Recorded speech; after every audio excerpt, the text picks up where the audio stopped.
Ladies and gentlemen, welcome to Rocky Top Reselling Live. My name is Ben, the Rocky Top Picker, and joining me, I've been excited for this one, ladies and gentlemen.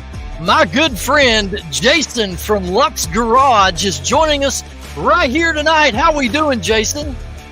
Doing great. Thanks for having me on. It's my first live, so take it easy. Take it easy. Well, we won't cause too much harm to you, my pal. But anyway, welcome in, everybody. As I said, my name is Ben, Rocky Top Picker. We are live here on YouTube with Jason of Lux Garage, a full-time reseller. And boy, does he have the merchandise, ladies and gentlemen. He is a collector like me, especially when we're talking Hot Wheels, and we'll get more into that as time goes. And we got some people joining us here in chat. We got Chris, Easy Pickens in the house. How you doing, Chris? Good to see you. He was a former guest here on the Rocky Top Live. And then my favorite, Mary McQueen. Hi, guys. Welcome in, Mary. Good to see you. Thanks for joining us tonight. It's Wednesday. Carol is, man, they're in here. They travel in packs, Jason. Carol and Mary travel together. Carol, as I'm here but not feeling too well tonight, so I might be quiet. Well, I hope you get to feeling better. Carol, thank you for joining us anyway. I appreciate it. And we're going to let everybody filter on in. But anyway, I want to jump right into this because, Jason, I know you have got a lot to share about your experiences as a reseller, a buyer, a collector, and a trader. So we're going to jump right into this. And I want you to first start things off. Tell us about what you used to do for a living before you became a full-time reseller. All right. I worked for I'll just put it out there. I worked for Nissan Motor Company. And I was in the maintenance department. I worked with robots and cameras, systems. Then I moved on up in the ranks and all that good stuff, become the manager out there and worked at that for over 7 years. And then had some stuff go on. And I was like, I'm ready to get off night shift, work night shift that whole time, 20 years. I'm like, I'm ready to go off nights. So I decided to go ahead and retire and start reselling full time. And now, how old are you? I am 45. Retired from the workforce at 45 years old. That's amazing. And how did you get into what turned you really on? I know you've resold, bought, sold, trade before. You've been on eBay quite a few years. We've talked about that, in a conversation. Right. What drew you to go into full-time reselling? And then I want you to start talking about what made you decide you wanted to start a YouTube channel, which, by the way, folks, go over to Lux Garage here on YouTube. I'll put the link down in chat, Jason, as you start telling people the answer to that question. Well, like you said, I've collected and resold and traded around basically all my life.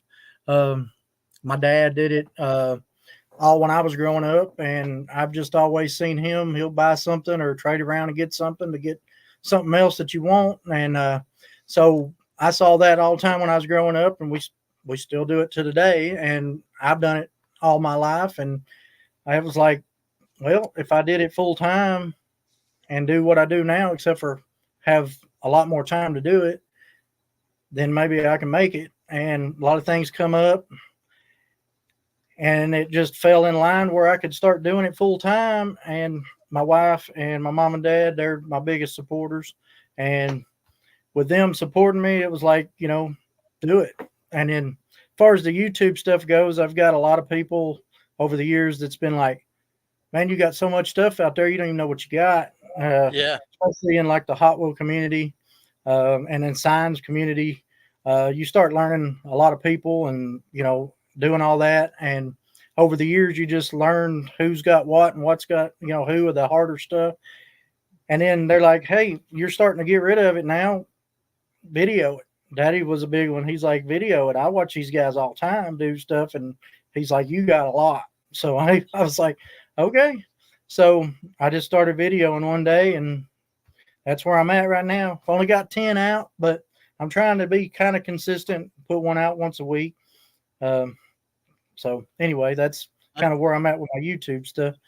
That's what it takes, man. Hey, we want to say hey to Keith, Vintage Sport Flips, and also Chris, Easy Pickens. I need to point this out. These two gentlemen are members of the Reseller Locker Room podcast. Always great to have these gentlemen in with us. So, Jason, you have about 10 videos out, right? Yes, sir. What do you enjoy the most about creating videos and being a YouTube creator? I like the editing, probably my favorite. I like to go through my collection, probably my favorite thing, to see what I've had that I hadn't seen in, well, the one I'm about to drop is 18 years. This box has been packed for 18 years on my next one that I'm about to put out. And tell me something. Tell me this. When you're going through your boxed up collection, a lot of it you've not seen in years, correct? Right. Is it not like just like kid on Christmas Day when you go through that stuff? Yeah. And that's why I started videoing it, because it's easy. If I video it, you can't, you see my reaction when I'm pulling it out. And, even though you edit a lot of that stuff out, but it's like you can on some things, because it's like, oh, you can't believe you had it sitting there for X amount of years, or, whatever, or just sitting there collecting dust. And tell us a little bit about everything that you've got in your collection that you're slowly rolling out to put on your eBay store. What all that stuff is. All that stuff would be Hot Wheels is probably number one. I've got signs, all kinds of signs. I've got antiques. I've got anything I thought was cool over the years. Toys. I'm looking at probably 2,000 record albums that I listened to them. So it was like, anything to do with I thought was cool through the years. I wanted it. I got it. I mean, that's before we went live, I was eyeballing that original WWF gym bag hanging up there behind you. Yeah, that. Yeah. What do you got? You've got that on your eBay store. What you got that priced at? I have to look at the exact price. I think it's $225, $250 or $225. You know how much DNA is probably all over that bag? Oh yeah, everybody. Man, watching your videos on your channel, and again, guys, I want to encourage you, if you've not subbed to Jason, please go do so. He has got so much unique stuff, man. As a collector myself, I just start slobbering at the mouth when I'm seeing all your stuff. And I'm like, and I was telling you this before we went live, I'm deliberately staying away from your store because I will be spending a ton of money as a collector now.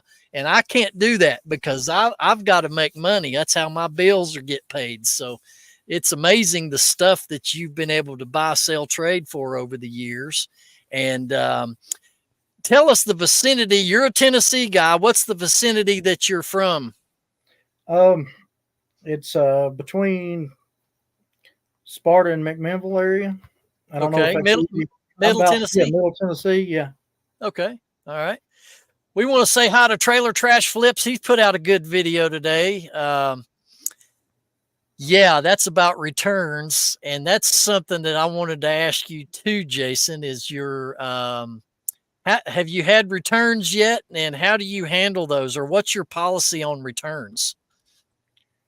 I've had 2 in the last year and a half solid, and 1,700 transactions. I've had 2 returns. And I said, you go ahead and return it. And as soon as it got here, I refunded them their money. No problem. It was higher dollar things. So well, if it was something that was $5 or $10, I'd probably been like, keep it. Here's your money. But I've only had 2, so luckily. So what is your return policy? Do you have one set up in your store where you do a 30-day money back guarantee, buyer pays for returns, or do you have any of that? Mine's a no return policy on mine. Of course, eBay's going to make you return, but dealing with collectibles and the things I deal with, I just leave the no returns. I know a lot of people, I could get that extra plus on eBay if I would just turn that off, but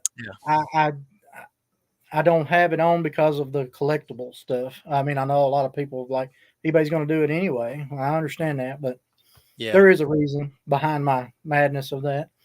Yeah. Well, you know what I found? I mean, here's the overlying factor to everything when you're talking reselling is there's no right or wrong way to do your individual businesses. Just from things that I've observed, experiences I've had, some people would say, Jason, that your items will get more views and more serious consideration of purchase if you didn't have that no return on the item.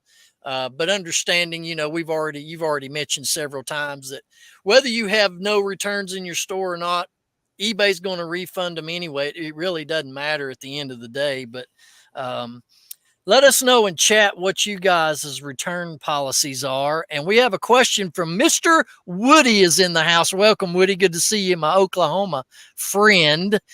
Tennessee. He says you're from Tennessee. Do you play guitar, Jason? Back when I was a teenager, I was into it big time, but I've got a few sitting around, but nothing. I don't like specifically play. I'm not any good. Okay. You're not going to be playing in Nashville anytime soon. No. Okay. Yeah. Chris Easy Pickin says, I found someone selling cooler stuff than me.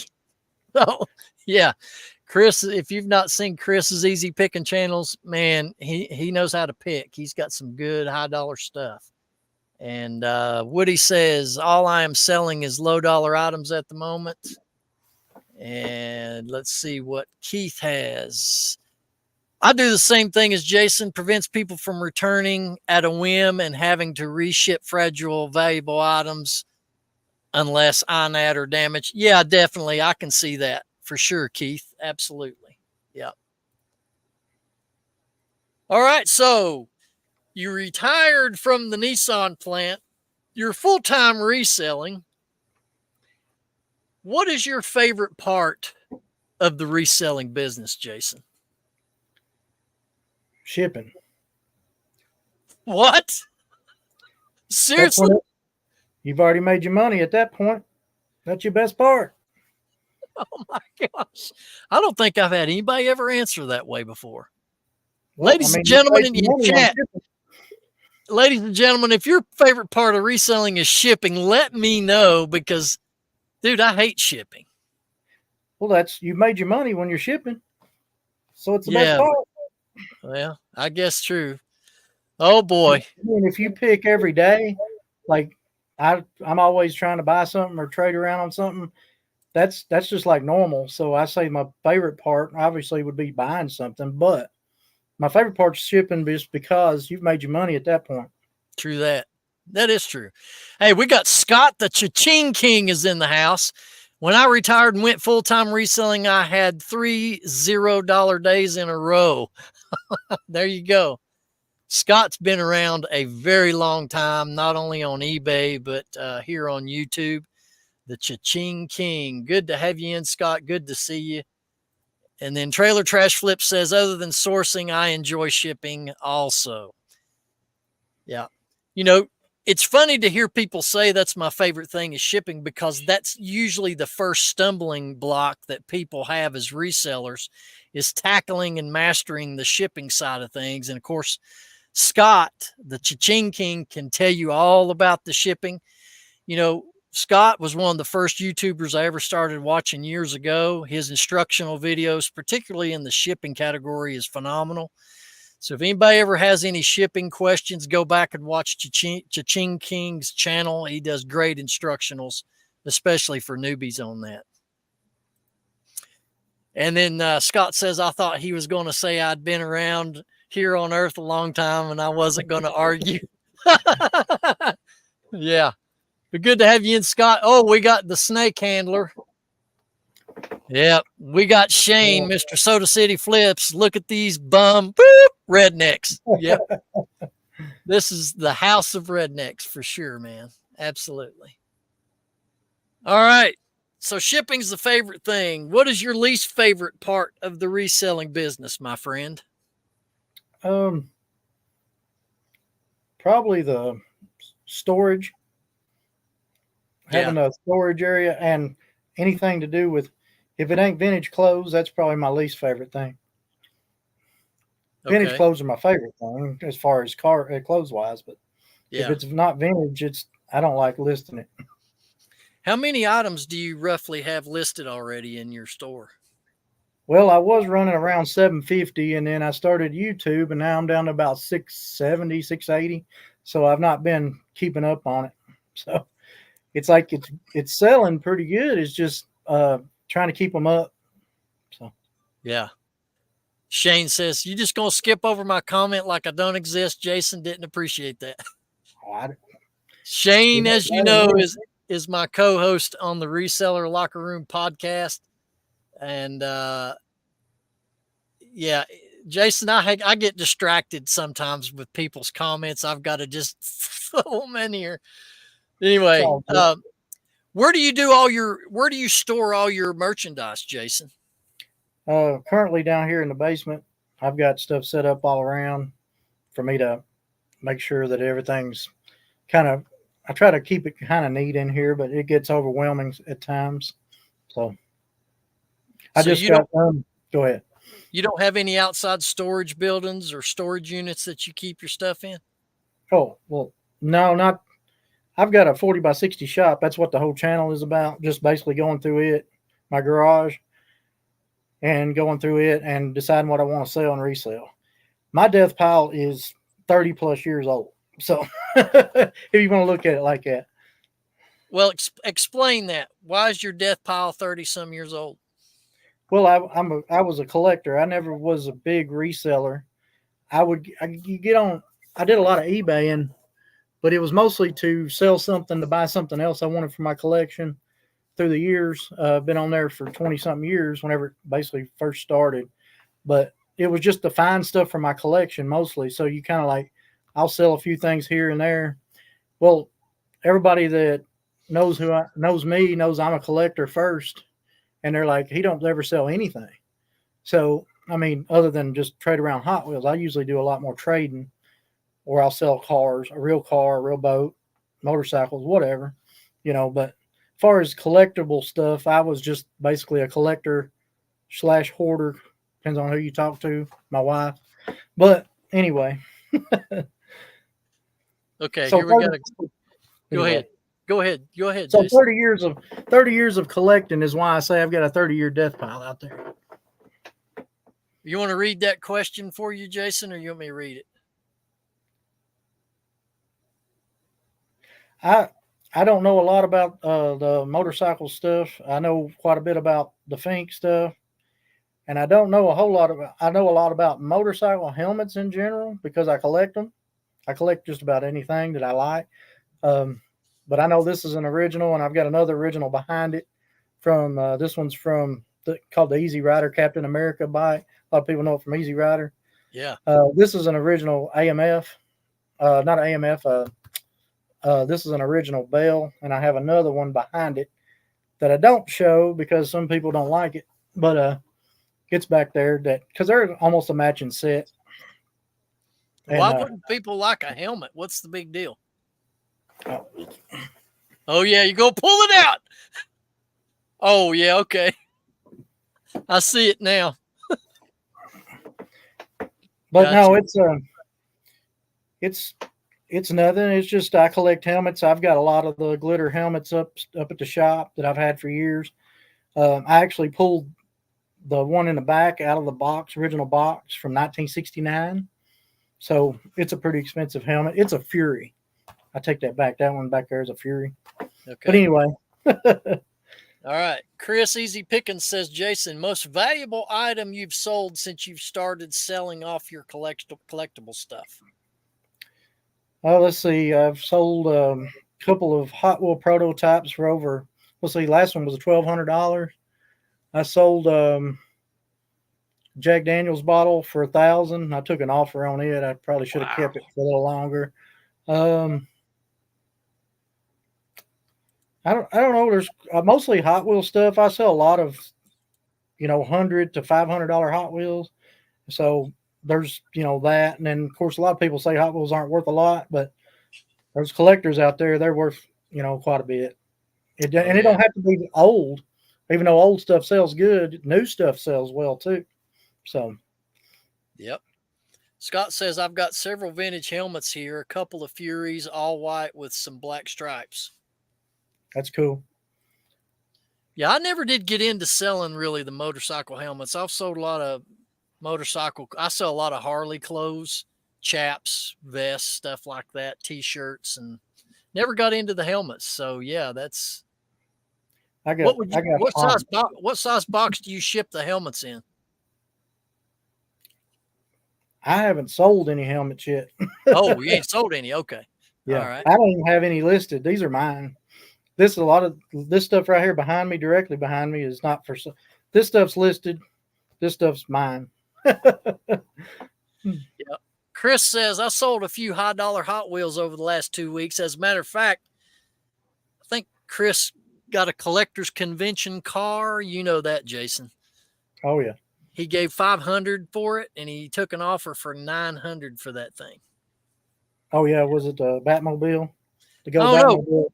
I think it was a Go Batmobile. I watched his show earlier. Yeah, Chris, drop it in chat what car that was, that collector convention car that you sold there. We can't get into Hot Wheels, man, and we're going to be here all night because I'll get rolling with it. I told Ben to come to the Hot Wheel convention. It's in Atlanta. I'll be there. I'll spend too much money, dude. I got to save my money for 127.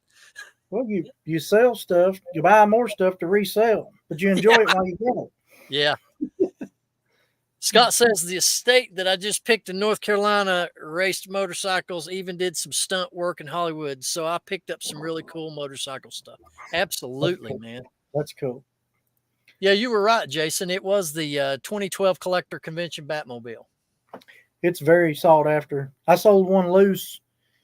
I think I got almost 600 for mine loose. I rip everything just about out of the package. So it's easier to do it whenever you first get it than it wait for the value, because some things go or some things drop out. So yeah, it's easier to rip it then than it is now. Right. Well, welcome in Matt's Profit Pursuit. I haven't seen Matt here in a while. How you doing there, Matt? He's also got a great YouTube channel as well. Man, I was going to ask you, tell us about, it's important as a reseller. Reselling can be a lonely business. And tell us about your support system, Jason. Family, your wife, do they all support you, help you with your business, or what? So, of course, my wife and my mom and dad are my biggest supporters. My wife, just letting me be able to do it is huge. My mom and dad's always sourcing stuff for me, always, constantly. Even going through now with my mom and dad moved. Now I'm getting all the stuff I had when I was a kid. So I'm getting to decide what I want to keep, what I want to sell on that stuff, which is, everybody knows the 80s and 90s stuff is just going crazy right now. But my wife, number one supporter, my mom and dad, probably number one. They're all three just been great. That's basically, I'm an only child, so that's the way it is. Well, I'm an only child too. I'm with you on that. Matt says that rat fink is sick. Are you going to sell that, or is it listed? No, if it's mine, I've already had somebody reach out wanting to buy it already. And I just got it offline it's been a few years back, 5 or 6 years ago. I've got a 3-footer up in the shop, but it's one of the, aluminum ones that will come. It's not a real licensed product, Okay. So, but it's a 3-foot metal statue up at the shop. So, okay. I love the rat fink stuff. Yeah. Woody says you guys would love the Southwest Vintage Toy Show here in Oklahoma, loaded with Hot Wheels. Yeah, buddy, for sure. So, Jason, does your wife actually help you with your eBay business? Does she help you ship and pull orders, or do you do all that yourself? She will go with me when we go sourcing and shopping, whatever. But, I do everything else myself. She's got a full-time job. And so just her letting me be able to do this full-time is a huge support. So. Absolutely. Absolutely. What's some other aspects of reselling that you can tell us about? Because I want everybody here that's in chat and everybody that'll be watching this on replay to really learn more about you. So take some time to start talking whatever you'd like to share, man. Well, if you see my channel at all, what's happened is that since I decided to start reselling, I'm trying to downsize my collection basically. And I've been collecting all my life. I've got a 40 by 60 shop up there that I'm trying to slowly go through. So I thought, why not unbox it? I'll let everybody see kind of what I'm getting out of these boxes and what I'm bringing down from the shop. I'll list some. I'll keep some. If I'm going to keep it, I want to see it. And then I'm trying to downsize because, like I said, my son, he's 18. Well, he's 19 now. He just turned 19 this last weekend. Anyway, he don't really collect anything. He's, into his truck. We just redone an 83 Chevy Silverado for him. Nice. So he's into the trucks and all that good stuff. And he's not into collecting. So I've got to start selling it. I can't even get into my shop up there to put a car in it. My Trans Am's sitting on my front porch of my shop right now. Luckily, it's covered, but you can't even get into my shop. So, yeah. Anyway, so as far as reselling, I think if you take the good pictures and it's some of the stuff I've got, I ain't gonna lie, it's hard to price because there's some of it just ain't out there. So if you price it well, it's going to sell. You take decent pictures and it's going to sell if you've got a decent price on it. My problem is if I want to keep it a little longer, then I do want to sell it, but I want to keep it a little longer. I'll price it a little higher, and then I'll drop it down later. But yeah, I'll pull it out and be like, I want to sell it, but I want to enjoy it for a little while, so I'll stick it over here, look at it, and then I'll drop it down when I'm ready for something else to take its spot. So gotcha. Now, do you take offers on any of your listings? I've got offers on everything. I've got turned offers on all my items. I've got I also have shipping on all my items except for the real expensive stuff. I figured you're already paying X amount of dollars. I might as well, because I'm going to probably have to insure it anyway, and I'm going to want a signature and all that stuff. So I'm not going to, if you're going to pay my price, then I'm going to go ahead but everything that's low dollar, it's got shipping on it. And then I've got offers on everything. It don't matter if it's $5 or if it's $2,500 item. I've got it where you can send an offer. You can send an offer of $1. I'm not going to say I'm going to take it, but I've got it on. So okay. Do you do calculated shipping? Is that what you mostly do? No, I do. All of mine is straight set price shipping. Everything I have in my store is straight set price. So you do flat rate then? Is that? Yeah, flat rate. Sorry, okay. Yeah, flat rate. How's that working out for you? Because there's a mix in the community of a lot of people who do flat rate, and then there's a lot of us that do. I do the calculated personally, because of where I live. It's works out better for me. But when I did calculated, I had some people reach out and be like, "Hey, this is this much to ship," and then I started looking into that. But that's been about a year ago or so before I started realizing that they were like, a guy living here in Memphis was buying some cars from me, on a regular, and he was like, "Man, this shipping's killing me." And I said, "Well, it's only this much to ship. I know what it costs. I mean, a Hot Wheel $5.99 is what it's going to cost me to ship. It's going to cost me almost $5 to ship it. Time you do 12 ounces, 8 to 12 ounces, and boxing all the material and all that, because I bag every car, I bubble wrap every car. I also put protector paper on it, and then I've got a fresh box. So by the time you do all those, you're going to have another 50, 80 cents in shipping. So $5.99 for a car, it's pretty reasonable. And he's like, "Well, they're charging me $7, $8." And I'm like, "Well, let me start just putting down what I think it's going to cost me." And so $5.99, if they buy more than one, I put it right there on my description. I will combine shipping, and I'll refund them. It's easier just to refund than it is to try to combine it all. It seems like these days anyway. Okay. Here's a question for you. How often do you sell at the shows? Saw you had a booth on your video. Whenever I get a chance, I usually do the ones around here in Tennessee. I've done the ones in Alabama, but mostly it's around here, Middle Tennessee area or Knoxville. I do the Knoxville show quite often. The last couple of years, just whenever I get a chance. There's one in Murfreesboro I usually set up at also the last couple of years. I try to go to the conventions, and that's where I sell a lot of my bigger ticket items because I'm there to buy some bigger ticket items. But yeah, I try to set up at as many shows as I can, or if I don't set up, I want to be there so I can trade around with, you get to know the people there and you get to know the community and you want to see them. That's like the nationals or the conventions. I get to see those guys once or twice a year. So it's just a big party of trading around cars and then talking stories that, the guys and you only get to see them once a year. So, yeah. I've watched I subscribe to a lot of diecast channels on YouTube. And what struck me odd when I first started watching it is a lot of these conventions are held in these hotels, and people are just turning their hotel rooms into sales floor. Instead of being in a giant banquet hall, you're going into individual hotel rooms to look at people's stuff. I thought that was odd to me at first. It's a blast. It's like, if you don't want to sell, you just shut your door and you go and enjoy it. You're there for a week.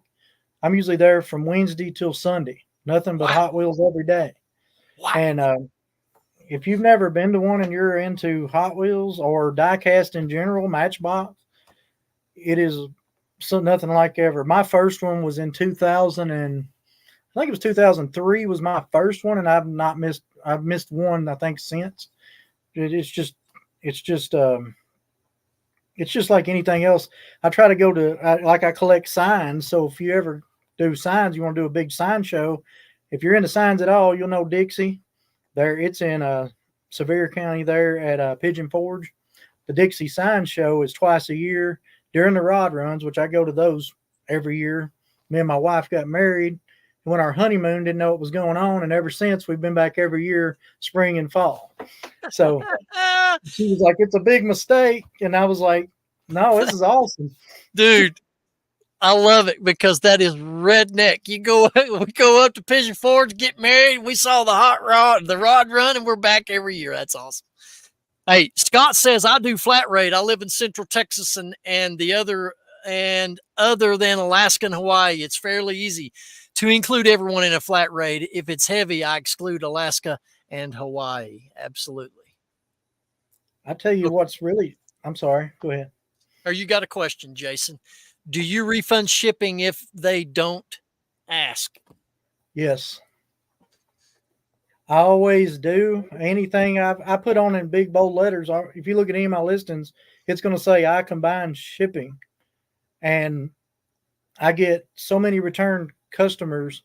One is that I package it well and I describe it well, and I want them to get what they're buying because, hard-earned money, you want to get what you get paying for. So when they get it, I feel like they're going to be better customers. I just go ahead and put a little note and say, "Hey, I saw you bought 3 items. I went ahead and combined shipping on these 2 and put them all in the same box, shipped them out. Appreciate it." And then half the time they're like, "Oh man, I didn't even realize that I was buying 2 from you." And then they become followers on there. And then I sell to them, once or twice a month. They'll be like, "Hey, send me a message," and that's what they're looking for. They're looking for this, looking for that. That's just what I do. That's the long story. Sorry, I like to talk a lot, guys, girls. Sorry. Have at it, my friend. We're ahead of schedule. Here's a question I have for you, though. Do you promote any of your listings? Do you do any promoting? Yeah. I promote every listing at 3%. 3%? And the only reason I did is because I was listening and I got dull, and I was like, well, let's try this promoted listing because I'd seen some people talking about it, and I bumped it. First I did the 2. Yeah. And it went pretty good, but then I went to 3, and it was like, I think everybody was doing the 2. So whenever I did the 3, it was like, hey, I got all these sales. So that's what I do. I just leave it at 3 and let it ride. And that's on everything except for like, I think I got 5 items right now that it shows me my little message to promote, but they're like, a Nintendo said I'm not promoted, which I should probably, but I just don't want to give away that, on that bigger stuff. There's not a lot out there. I don't see no reason. There's going to be plenty of eyeballs on it. Let's put it that way. Yeah. Yeah. Now, do you end and sell similar? Yes, almost every day. If I got the time, first thing I do, I like to get up in the mornings, and of course I'm going to send offers every morning. And then right after I send an offer, I'm going to try to see what's ending today. And I try to schedule it out to kind of end them and then lay them out to where they drop ever so often throughout the day for whatever I had listed that day. And then that's the way I try to do it. And I try to do that about every 2 months. I'm cycling. I try to get every month, but it's sometimes, you'll miss a day or so. So yeah. Here's a question for you, Jason. I'm going to let you answer it first. Question for either of us. What do your family and friends think of your reselling business? I'll let you answer that first. Like I said, my number one supporters are my mom, dad, and my wife. I think most of my a lot of my friends didn't even realize that I'd left, and I've been gone over a year now from my full-time job. And it's like, well, we didn't even realize you'd done it. And I was like, well, I don't just go around and say, hey, I've quit, I'm retired. I just say, this is what I'm doing now. And I've not really had anybody say, hey, that's crazy. I mean, because anybody that knew me, I'm always buy, selling, trading something. So yeah.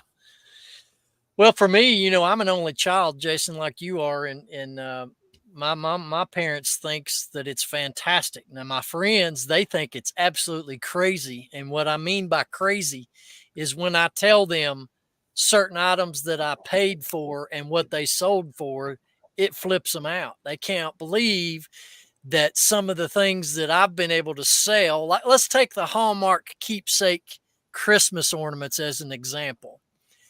Years ago, I collected the Christmas Vacation, National Lampoon's Christmas Vacation ornaments. Well, right before we started getting into holiday season last year, I went and pulled them out of my storage unit from my collection. They've not been out of the box in years. And because I don't put up a Christmas tree because I'm just a single dude, what's the point? So I sold one. It was cousin Eddie's RV that the sticker on it, I gave like $13.95 for it way back when it came out, when we had a Hallmark store here in town. And it sold for $361 plus shipping for that little ornament. So anytime I tell my friends stories like that, they're like, that is absolutely insane. And I'll tell you what, Jason, I don't know what you feel about it, but if you're needing to make money on the side, if you're not in this reselling business, what is wrong with you? Right? Yeah, I mean, there's always something somebody's wanting, and if you want it bad enough, you're going to find a way to get it. Holy cow, dude. I mean, that's the way I've always been. If I want it and I don't have the money, I will try to either trade around to get it, sell something off to get it, or do some work to get it. One of the three. If you want it bad enough, you're going to figure out a way to get it. That's true. That's true. Jason, let me introduce you to Roman, the anytime picker. If you're not familiar, he is the reselling community comedian. He is in here without fail with his jokes. And they just starts as soon as he hits the room. When Ben grows up, he wants to be 21 again. Hello, Roman. Thanks for joining me as always, buddy. We're all 21 all the time, ain't we? At least I feel like I am. I'm never going to grow up, I don't think. Scott says, I tell everyone I'm an only child too. My brother and sister hate it though. There is advantages to being an only child, and there's disadvantages too, because if something went wrong, you didn't have nobody to. It's just me. that you're exactly right. Plus, we didn't have to share nothing with anybody. Right. All right. So let me ask you this. and we talked briefly about this before we went live. Do you ever use the draft bank procedure and schedule listings to drop? Do you do any of that? No, I Okay. don't. I just basically what I use. I don't want to call it a draft bank is whatever's ending for that day. I'll just go back through and I kind of sell similar. So that kind of gives me. I've got enough items that I've got something every day. So that gives me stuff that I can drop every hour or 2 hours, and then turn around and then whatever I create. I just don't have a draft bank. I like put it up there, and if like I said, I think if you take a good picture and it's got a good price and somebody's going to eventually buy it. I mean, it's inevitable to me. Right, right. What has been your best sellers? I mean, have you had a particular item that you've had multiple of that it's sold really well? Yeah, I got about 20 left of these 1984 collectors posters. They're Hot Wheel collectors posters, new old stock. And I had about 50 of them almost. I'd say close to 50 when I bought them. And I bought them years and years and years ago. And then I was going through stuff and I come across them. I'm like, well, these have been sitting out here in the shop forever. And I sell them on eBay. I've got them listed for 30 and they sell pretty consistent. And then I'll take an offer as low as 25 a lot of times because I've got so many. But I'm down to about 20 left. And I've got about, I think I gave $20 for all of them. I'm pretty sure. If you got one you can show, I'd like to see that just as a collector anyway. I got it right here. Right here. All right, Scott, thank you for joining us. He's got to go. Supposed to be editing, the slowest editor in the world. Good night, everybody. Thank you, Scott, for coming in. That's me. Oh, dude. This is new old stock, but every car that I had, so it's like that is the year. You start remembering the years. Anyway. Yeah. So I've got these where they're still folded up, never been unfolded, and I had about 40 to 50 of them. And I'm down to about 20. Where did you find those at? I actually found that on a deal on eBay years and years and years ago because the guy had one listed. And then I seen that he had listed 10 as a multi-quantity. And he only wanted like $3 or $4 a piece for them. And I was like, I messaged him after I bought one and I said, you got any, how many do you have? And then this was years ago before you were supposed to do the whole messaging thing. You know how it goes. Nowadays, they kind of want you to, but now used to, they never wanted you to contact them. So anyway, I ended up working a deal and I bought them from him on eBay. And I actually bought them through eBay because he made a listing and he told me, hey, the listing's going live. I bought them and then shipped them to me. And I think I gave $20 for the stack and he didn't know how many was in there. And I think there was about 40 to 50 in there. So, and I've still got probably 20 left, but it's probably one of the favorite things people say. I remember those and they got to have that poster because it's got every car that come out that year. And they used to do that for a few years. And I don't, I've got a lot of posters through the years. I've got all the red line posters and stuff. I got a poster over here that's unreal. I just brung down from the shop and it's a snake and mongoose poster. Matter of fact, the original. Nice. I bought it from a guy that had bought an original shipper and he pulled it out and I bought it from him and I got it framed and I got it sitting over there. The frame's worth was higher than the actual, what I paid for the poster, but the poster's worth about $1,000. So, wow, dude, that's amazing. You know what we should do? Like you and I is going to have time to do this. We should start our own little diecast podcast where we talk all things diecast and collectibles. You know what I mean? I can talk about Hot Wheels. I'm not too good on Matchbox, but I've got a few muscle machines and that kind of thing. Steel. But anything to do with Hot Wheels, I've been involved with since the 90s. Hardcore. Well, I may have to buy one of those posters off of you because I'm putting together my diecast room in the house. And one of them would look great framed on my wall in there. So I may have to get one of those from you. Well, I'll just bring you one to the 127. Sweet, dude. That'd be awesome, man. I'd appreciate that, my friend. Speaking of 127, guys, a lot of you are fans of the Reseller Locker Room podcast. Coming up this Friday night, we're doing our locker room live show. It's going to be at 9 p.m. Eastern, 8 Central on the Locker Room Podcast channel. We're going to have the two old guys reselling podcast dudes, Caleb and Josh, will be joining us in the locker room this Friday night, 9 o'clock Eastern. We're going to be talking more details about the Highway 127 sale, the meetup that's occurring. If you've not already got your tickets, I can tell you this. The amount of tickets we've already sold from doing the live last Friday night was mind-blowing. How many have sold since we've done that first live? This thing is going to sell out, I am guessing, probably months before the actual event takes place. So if you're thinking about it at all, you definitely want to make it to Crossville, Tennessee, Highway 127. The meetup is August 2nd, Friday night, and we're going to be having the Reseller Locker Room Resellers Bowling Tournament that Thursday night before at a local bowling alley. You can message me on Instagram if you want to sign up to be on a bowling team, and we're going to go at it for some prizes and all kinds of fun stuff at that Thursday night event.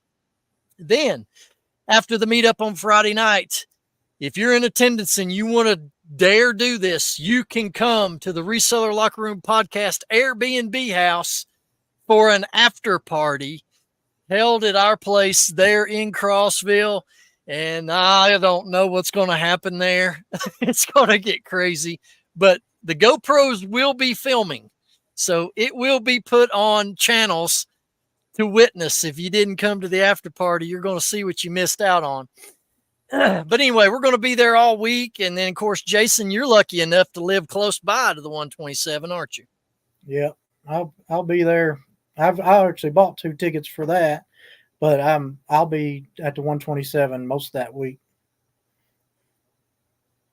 Great. Mary says, I already have the notification turned on for Friday. Woohoo. Meetup is going to be a blast. Yes, Mary's got tickets. Jason has got his tickets. Have you got yours? You need to definitely go to eventbrite.com, buy those tickets now. And if you've not made reservations for overnight accommodations, you really better be getting on the stick because those things go first. I remember going last year. I had some friends that had to stay all the way into Knoxville because there was no other motels or hotels in the immediate vicinity available. So be sure you get on top of those reservations. All right, Jason, you've got free reign, son. What do you want to talk about? What do you want the viewers of your YouTube channel to know? My YouTube channel is more for entertainment. I like to, what you see on there is what I think in my head when I am pulling stuff out of my box or whatever I'm taking down from the shop. Or if you see something, I put a lot of commercials and all that stuff I remember when I was a kid, or I think something, I'll just throw it in there. I know a lot of people think some people think it's annoying. Some people like it. I just put what I think whenever you're watching it. I'm like, this is what I'm thinking. I'm just going to put it out there. So that's kind of what I do on my channel. And my channel is not like, it is informative, but I'm not taking it like serious. Like when I say I take the channel serious, I just don't take the content. I know Hot Wheels, and so that's what I can tell you about. When I go to unbox or bring down some of these signs, I know some of them, but I don't know a lot of them. And I haven't even done a sign video yet. I'm still trying to get through some of the Hot Wheels to get to the signs right now. And then I've got albums I've got to start going through. So who knows when I'm going to get a chance to go through them. So. Wow, man. You've got so much stuff. You probably don't even need to source this year at all, do you? My wife can tell you I wouldn't have to source for 5 years and I still couldn't sell it all. I mean, I can be serious with it. I just bought 4,000 Hot Wheels 3 weeks ago? I mean, to go through 4,000 Hot Wheels to actually go through them, I mean, it takes, 2 or 3 weeks for me. And that's doing nothing but sorting them, and grabbing them. And I know kind of what I'm doing there. So, yeah, I mean, but yeah, I collect still. So I'm like, I'm out and about. I love the yard sales. I love flea markets. yard sales, all that. Estate sales has been something that I've actually got into this last couple of years. And if anybody knows anything about silver, or what do you call it, silver, I was at the estate sale on the last day. I went back because I'd already went over it the third time, and they had so much awesome stuff that I just kept buying.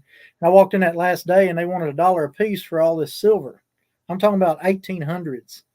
Wow. Big silver pins, plates, tea sets, salt paper. I don't know. I got 5 tubs full of it. I just threw them an offer out of $100, and I said, I'll take it all.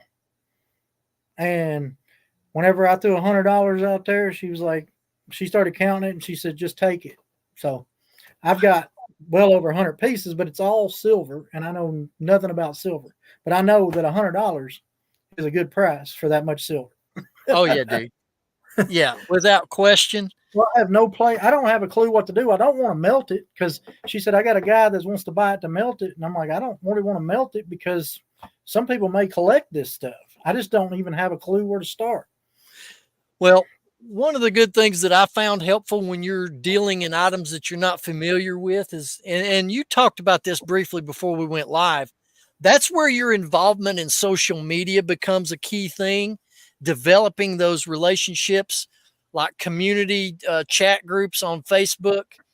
If you can get into like an estate sales chat group, post pictures of those silver items, you will have people that are going to be able to identify them by the photo and tell you what you've got, give you an idea on pricing. Of course, you can always take pictures using Google Lens, and that'll identify the item a lot of times and give you what prices are on it. But the same can be said, Jason, about silverware.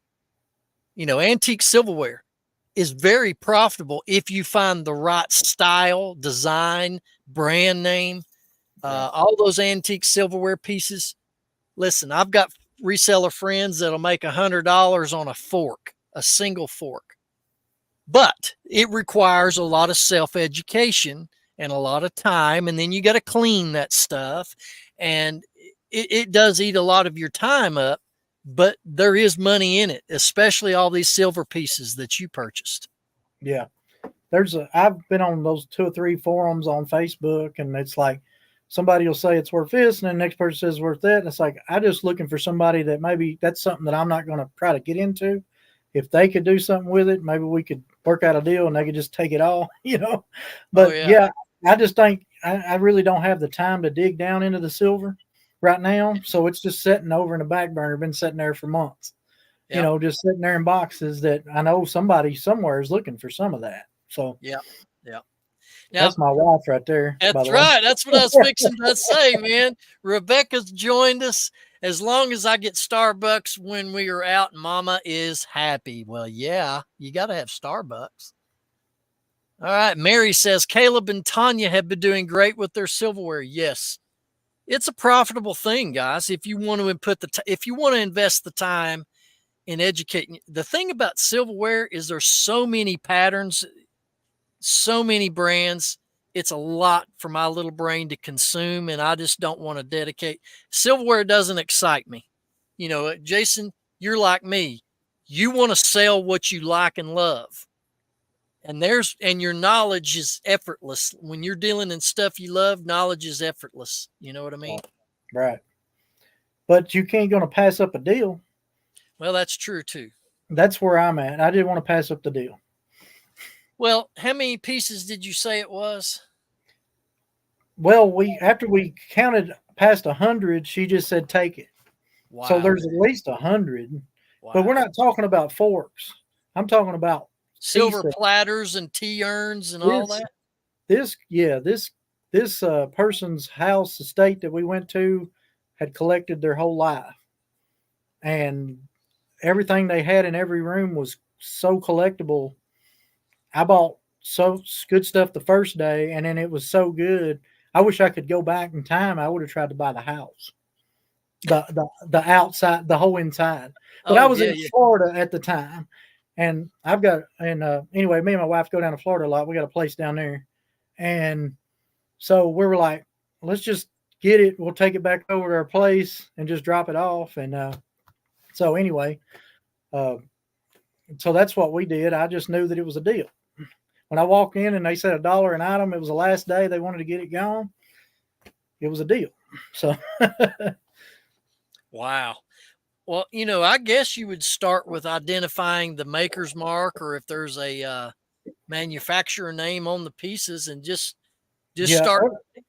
Everything has got symbols just about stamped on it. There's no like really dates or anything, but then I've got guys that's tried to help me identify a lot of it. And I'm like, this is consuming a lot of time that I can stay with Hot Wheels and do 100 Hot Wheels to one piece of silver. So let me, so I found out quickly, it's probably something I can learn it, but do I want to? Probably not. Yeah, I agree. Yeah, it is time consuming. All right. So what do you think the biggest challenge is as a YouTube creator for you? Editing time.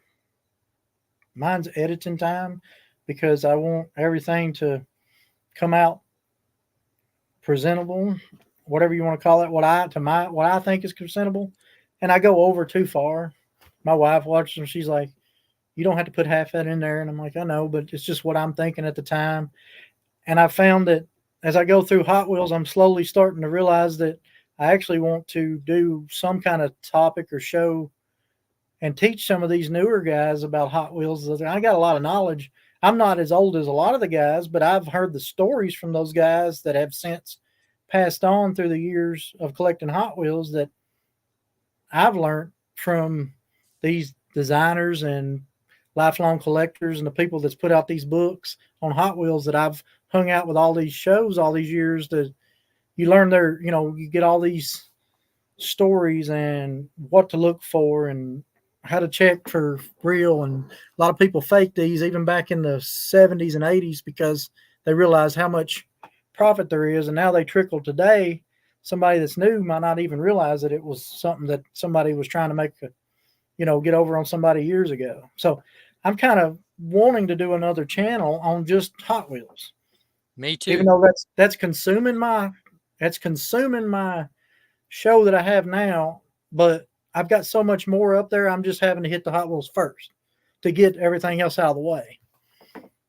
So, because whenever we left our other house in 2006, I had a 24 by 36 shop full, a 20 by 20 two-car garage full, and another room in the house full of Hot Wheels floor to ceiling. You could not move because I bought anything and everything that had a Hot Wheel symbol on it for years.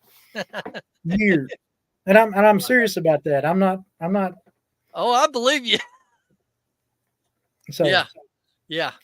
I thought I had a lot, but I don't have. I know I don't have a number near what you have. Last time I counted a couple years ago, it was right around 30,000 that I had, and that was a mix between loose and carded. But I kind of like to collect both. I want a carded version and I want a loose version. I want my stuff loose most of the time because I actually handle it and I like to touch it, and sometimes I just want to roll it across the desk. Well, I got a 21-foot drag strip track, dude, that I set up and race them on. But anyway, this is not a diecast channel, so we're apologizing, guys. Sorry, that is ingrained in me. That's what I've done for all my life. But I've got a lot of cool toys and stuff I'm about to go through whenever I get back up to the shop. That hopefully will trickle onto the channel in the next little bit. But the box I just unboxed a couple days ago, I'm doing a video now, is 18 years. It's not been open. Wow. And it's sitting right here. Yeah, you want to do a little sneak peek? I'll show you something that's pretty rare. A lot of people don't have that I forgot about buying. And I actually got 5 different ones of these, but I don't know if you've ever seen them or not, but these are German Heiss Raider instead of they say Hot Wheels, but the Heiss Raiders in German. Oh, these wow. are 1/43rd scale. These come out in the 70s, and the details on these things are crazy with the doors opening. Yeah, these hold are Hot it up Wheels. a little bit. Hold it up a little bit more. And these Dude. are Hot Wheels. Check out the bottom. They're I don't know if Wow. you can read that. Highest raters.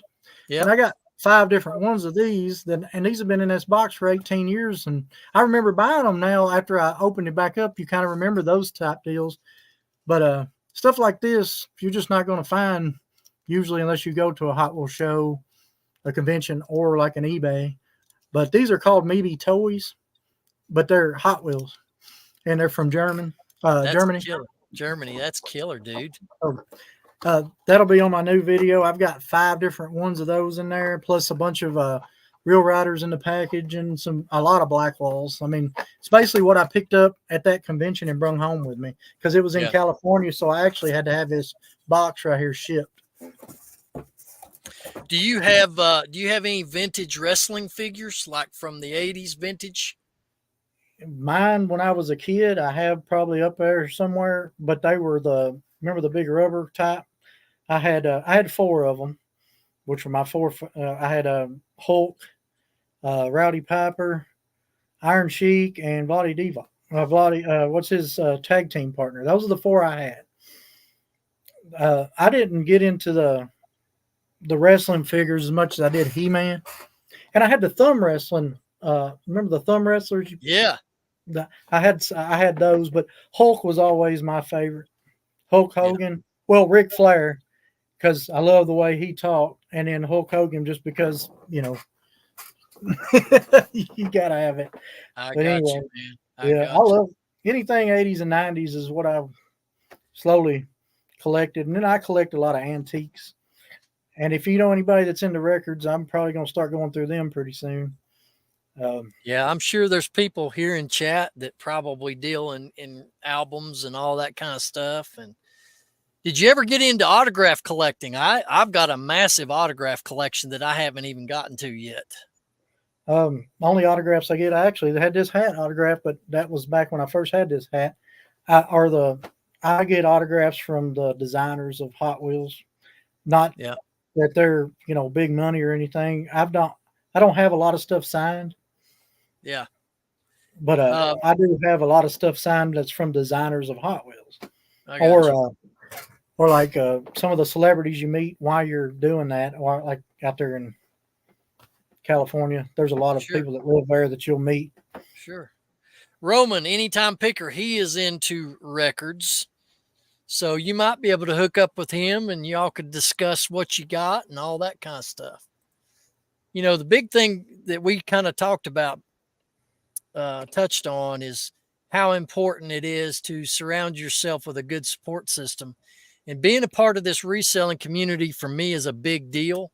All of us are like-minded. We all have the same goal, and that is to, try to make extra money, or we're full-time and we're trying to do this business to make a living. And it's important to create that network of contacts within the reselling community. And that's why you get every opportunity. If you have a chance to go to a reseller meetup, whether it's 127 or any of the other ones, it's important that you try to fit those into your schedule and go meet some of these people in person, exchange thoughts, ideas. We can talk about the myths of eBay all night long. I mean, all of our assumptions of why sales are down and why this. There's so many conspiracy theories out there that we guys on the locker room are probably going to dedicate an entire episode to eBay conspiracy theories. And, we'll put the tin foil on our head and we're going to do the alien thing and come up with that. There's all kinds of stuff. But anyway. All right, Jason, we're going to about wind it down. Any other thoughts you would like to share to our audience? I just like what you're doing. I mean, you got to love it or don't do it. That's the way I look at it. That goes with reselling, and that goes with the YouTube stuff. You either love it or you hate it. If you even think you don't like it, don't get into it. Who were some of the first YouTube channels, Jason, you started watching? As far as watching reselling on YouTube, who were some of the first channels you started watching? I watched that Shed Flips. I think was the first one. Lonnie and Candace, yeah. Yeah, I believe that was the first one. And then after that, you kind of look through the different things. I've watched your stuff, and I've watched. Trying to think of everybody. I watched Dave, ADH Dave guy. I like him. Uh, I don't. I've not sat and watched a lot of. I turn it on in the background, and I'm list. So yeah, I've started watching his channel too. I like Shaner. Yeah. Um, Andrew Goodwater Pickers was on with me last week. Thanks for joining us, Andrew. Yeah, time zone, dude. That's a killer. Roman says Roman started watching my channel 10 years ago. I didn't even know they went back that far. They don't. I mean, I've had channels on YouTube, but it wasn't reselling related. So that's cool. I don't know nothing about it. I'm just throwing it out there, and it's for entertainment. So mine's for entertainment. I'm not knowledgeable enough to tell you what to do and what not to do on eBay. I just throw it on there and take a good picture and get a good price, and it's going to sell. Well, let me get out here. Let me change this here. Oh, I don't have a banner created. I got to create a banner for this next segment. All right. All right. If you've watched any of my lives at one time or another, or even some of my videos on my channel, I have this moment where I go into a rant. And for those of you that have not paid any attention, you might have seen it on your seller hub. You might have seen it in other YouTube videos, but the resellers, the seller winter update came out from eBay several days ago or late last week. And let me tell you something. I've had to listen to people whine about one of the factors that's in that seller update, that eBay has raised their rates, their selling fees. Ladies and gentlemen, get over it. It equates to 10 cents, a 10-cent increase. And I've read comments in these chat rooms, Jason, people whining over the 10-cent increase. How do you handle anything over $10? There's being 10 cents added to your fee. How do you handle that as a reseller? I don't change anything, because if they send me an offer that's $1 less than what I was wanting, I'll probably take it. So I wouldn't add no money or anything to it. I mean, it's inevitable. Everybody's got to make money. So yeah, why does everybody get upset when they raise their rates? Let me tell you something. eBay is our daddy. If you're a reseller on the eBay platform, eBay is our daddy. Just face it now. If they wanted to, we ought to be thankful they only raised it 10 cents, because they can easily go tomorrow and say, you know what? We're going to raise it $1. They can do it. And I get tipped. I'm sorry, Jason. I get ticked off. People complaining over it. Or my items, where else am I going to sell it? That's the way I look at it. I mean, to get the eyeballs. There's a lot of different platforms, but to get the eyeballs on what I have, where else am I going to sell it? That's kind of the way I look at it. Red marker. Do you know what this means, Jason? No. These are my mood pins. When I'm in a good mood, it's blue. When I'm going on a rant and I'm getting ticked, I go on a red pin. But anyway, I just think it's crazy. Anything over $10, they're raising the fee 10 cents. You know what? Add 10 cents to your asking price. Quit whining about it. Quit wasting everybody's time and listening to people whine about your rate increase. It's going to happen. It's going to happen again and again and again. So get over it. And here's an interesting thing. You may have seen a lot of other videos, Jason, where the conspiracy theory is eBay's trying to push out these small item sales, items that are under $15, under $10.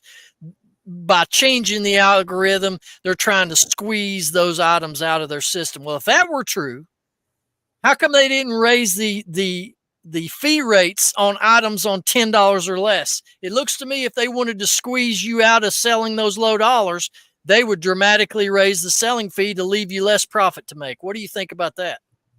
Yeah, I agree with you on that. I mean, I'd say 90% of my sales are under $15 when you're dealing with a lot of stuff I sell. And that's just the way it is. If they didn't want you to, they'd say minimum $5. And if you don't want to list it for $5, don't list it. That's the way I look at it. Money's green to them, looks like it's green to me. They don't care as long as they're getting their money. That's just bottom line.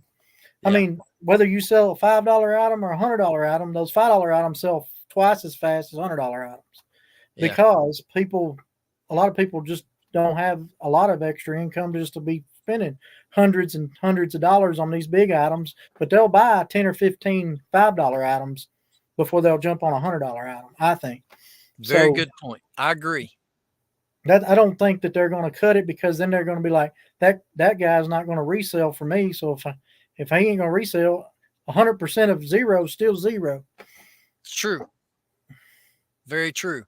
Shane says, spank me, daddy. I was kind of over exaggerating, but the fact is eBay is our daddy. It controls the game, guys. eBay controls this game. And either we're going to play along or you need to fold up shop and go somewhere else. But Jason, like you said, where else are you going to go?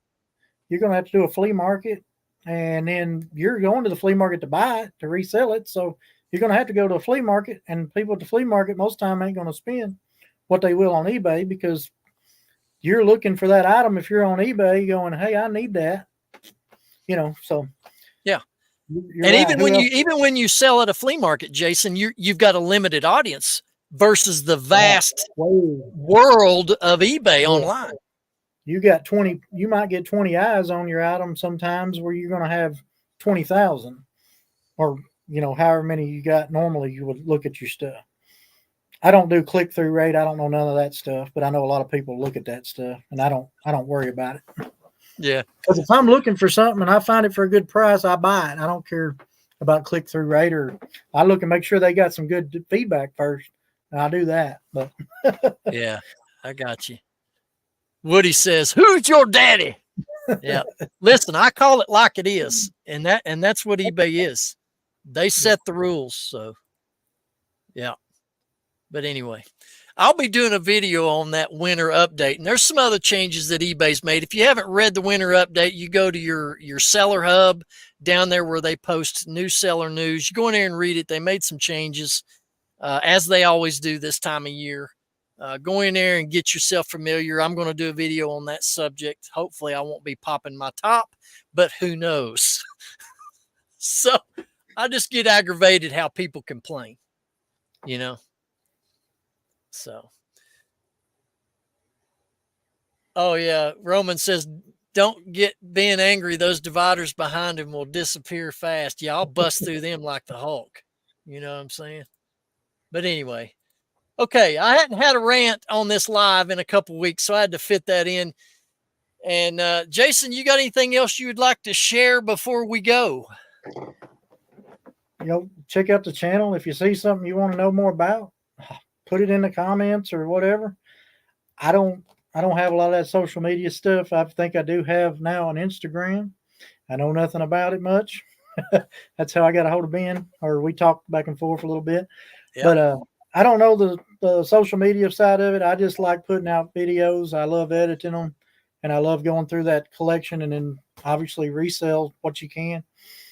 That's, if you like the channel, or you want to know something about something, let me know. I'll try to put it in there. I just enjoy doing it. I'm not really there to show you how much I gave for something and how much it sold for. I'll tell you what it sold for, but half the stuff I got, I don't remember. It was in 15, 20 years on a lot of it, or maybe more. And it's like, I can guess, but I think most people just want to, they just want a little bit of entertainment or something in the background while they're listening. So I just try to give a little entertainment, have a little fun with it. But anyway, I can talk all day about anything, I guess. So That's right. Well, I think you're doing a great job, Jason. And like I said, I'm a fan of your channel. And thank it's thrilling to watch you as you go through the whole collection of stuff that you've massed over the years and from your childhood. And I know that I can't wait to see more of that. So if you haven't subbed to his channel, please go down. If you're watching the replay, I will put a link to Jason's channel down in the description down below. Be sure to sub to him, and he's also on Instagram, Lux Garage. My name is Ben, Rocky Top Picker. Hope you give this video a thumbs up. If you're not subbed to my channel, please hit that sub button. Absolutely free. And we cannot wait to see you guys right back here next time on Reselling on Rocky Top.